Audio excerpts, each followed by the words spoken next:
sandali. Bakit parang puro yata ako yung tinatanong mo, ano? Magaling sumagot.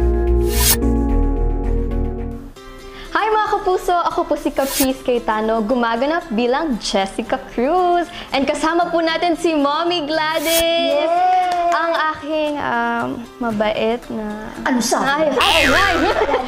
Nahiya na mabait na. Parang hindi na masabi mabait. Ano gusto niyang madual din. At gagawin po natin ang Fill in the Blanks. Bago the blanks. Yes! Hindi gagawin to, ha? Oo. Bago-bago. Bale, ako po muna pala si Tito Boy. Pero fill in the blanks. Ito na po. First question. Okay. Kung pagkain po si Daddy Neil, siya ay... Si Manuel ay isang lechon. Kasi masarap pero bawal. Si Manuel si Neil pala. Okay. Si Neil, I think siguro fried chicken. Bakit? Kasi parang di ba yung fried chicken, parang isang comfort food mo yan, di ba? Si Neil, alam mo, sa totoong buhay po, malumanay talaga si Neil. Opo, totoo, diba? totoo. So, he gives you comfort. Yung kapag nagsasalita siya, ganyan. So, ang galing niya rin minsan na parang magpayo, gano'n, yes, di ba? Kapag kami napapag-usapan kami. Tsaka si Neil, alam mo, wala masamang tinapay dyan, no? Pagka yung kausap mo, parang lagi lang siyang positive. So, ayun nga. So, he gives me comfort pag nagsasalita siya. So, I think, para siyang comfort food ko na fried chicken. Yun. Tama po. Okay. Next question. Kung prutas si Mommy Vina, siya ay... Ay, kung prutas, siguro si Ate Vince ay bayabas. Bayabas, bakit? Kasi di ba yung guava, yung parang vitamin C siya di ba? No, at the same time, parang maganda rin siya sa boses.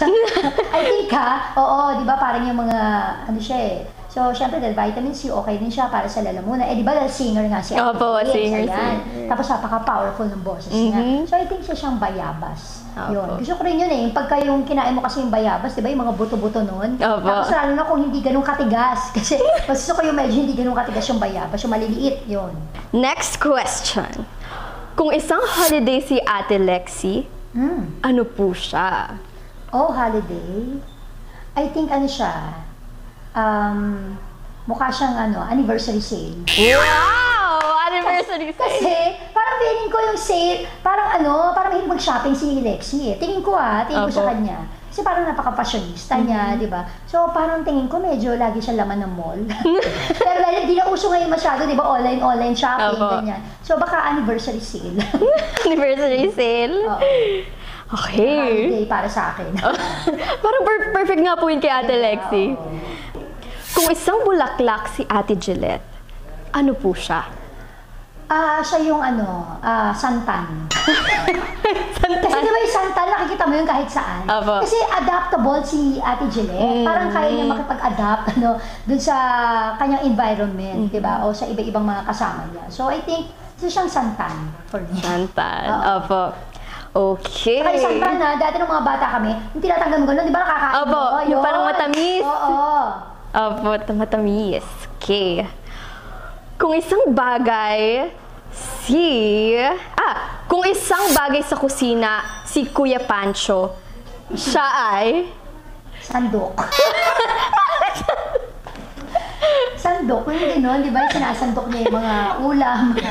Yung malaki po, yung pang-serve. Malaki pang-serve. Sandok. Oo, ng mga ulam. Bakit? Kasi alam mo, si Pancho, pag dumarating sa set yan, kumbaga, para siyang lahat kinakausap niya, parang lahat, alam mo yun, aligaga siya, ganyan. So, di ba yung sandok, pag sinandok mong ganyan sa ulam, di ba parang ang dami kagad na kukuha, kasi nga sandok siya So, parang siya gano'n, ang dami niya kagad nakakausap sa unang pagdating niya pa lang, di ba? Sa taping, sa tingin mo, ano ba yung mangyayari sa set natin? Ano ba mangyayari sa story natin? Machika? Ang dami niya kagad na kinakausap. So, sa presence niya pa lang na gano'n, unang dating niya pa lang, ang dami niya kagad nakakasalamuha at ang dami niya kagad chinichika. Parang sandok din. Sa sandok mong ganyan, ang dami na kagad sahog. Di ba? Nakukuha. Machika. Yan. Teka lang, sandali.